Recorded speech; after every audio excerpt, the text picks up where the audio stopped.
150 gram சுத்தமான கடலை மாவு, 300 கிராமு சீனி. ஒரு வானல் வச்சு அடுப்பத்தை வச்சுருக்கேன். 100 மில்லி நல்ல எண்ணெய், வாடை இல்லாத சமையல் எண்ணெய், சுத்தமான எண்ணெயை ஊற்றிருக்கேன். 100 கிராம் நெய் அதையும் இதிலே போட்டு நல்லா கொதிக்கிட்டு சூடு வரட்டும். நல்லா சூடு வரணும், எண்ணெய் சூடாகவே இருக்கணும். எண்ணெயும் நெய்யும் சேர்ந்து நல்லா சூடு வந்துக்கிட்டு இருக்கு. அடுத்த வானல் இந்த மாதிரி கனமான பாத்திரம், இரும்பு வானலாக இருந்தாலும் எதாக இருந்தாலும், இல்லை நாசினில் இருந்தாலும் இது மாதிரி ஒன்று வச்சுக்கோங்க. ஒரு 50 மில்லி தண்ணி வைக்கிறேன். தண்ணி நல்லா கொதிச்சுட்டு வருது.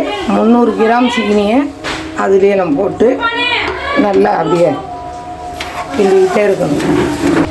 ரொம்ப பாவாக ஆகக்கூடாது. ஒரு கம்பி அளவுக்கு தொட்டால் பிச்சுன்னு வரணும். அந்த மாதிரி இருந்தால் போதும்.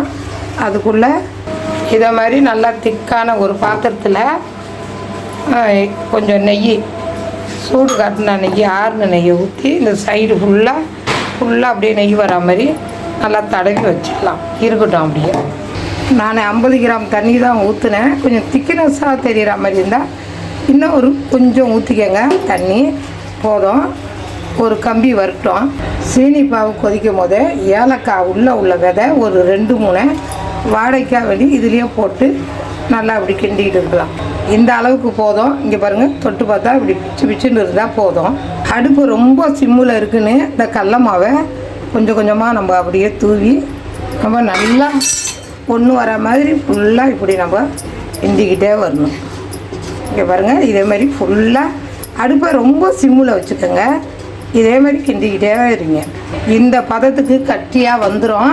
நம்ம என்ன பண்ணோம், சூடு பண்ண எண்ணெயை கொஞ்சம் கொஞ்சமாக இங்கே பார்த்தீங்களா, இப்படி நம்ம ஊற்றும் போது எப்படி நுறையாக இருக்குது பாருங்கள்.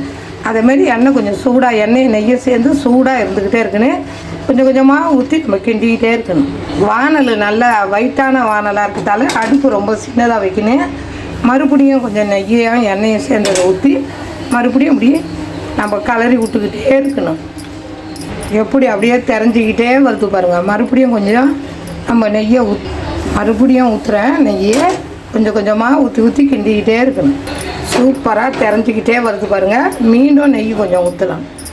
எண்ணெயும் நெய்யும் அந்த 300 கிராம்லேயே தான் நம்ம ஊற்றிக்கிட்டு வரோம். எப்படி பொரிஞ்சிக்கிட்டு திரண்டு வருது பாருங்கள்.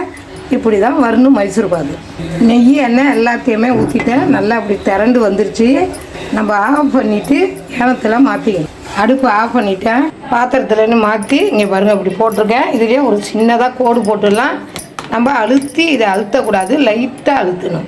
கத்தியால் அப்படியே கோடு போட்டுக்கிட்டேன். சூடாக கோடு போட்டால் வராது. ஒரு 10 நிமிஷம் இல்லை 7 நிமிஷம்ட்டு இந்த மாதிரி கோடு போட்டுக்கோங்க.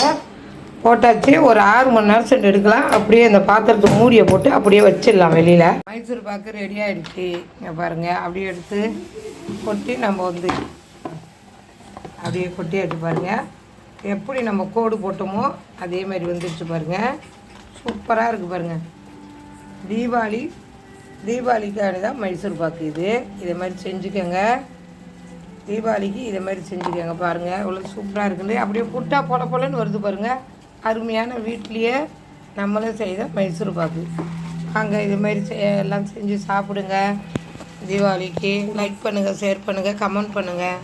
நம்ம கொட்டும் போதே அப்படியே அழகாக வந்துருச்சு பாருங்கள். நம்ம நல்லா அடி வரைக்கும் நம்ம கோடு போட்டு தான் குத்தியால் அது மாதிரி இது மாதிரி செஞ்சு சாப்பிடுங்க. பிள்ளைங்களுக்கெல்லாம் செஞ்சு கொடுங்க. தீபாவளிக்கு வீட்டிலே செஞ்சுக்கோங்க. லைக் பண்ணுங்கள், ஷேர் பண்ணுங்கள், கமெண்ட் பண்ணுங்கள். எவ்வளோ சிம்பிளாக முடிஞ்சிடுச்சு பாருங்கள். நம்ம 6 மணி நேரம் சென்று தான் எடுக்கணும் இல்லை. இப்போ நம்ம 4 மணி நேரம் தான் ஆகுது நம்ம செஞ்சு அதுக்குள்ளே எடுத்துட்டோம். நல்லா அழகாக வந்துடுச்சு. பாய்.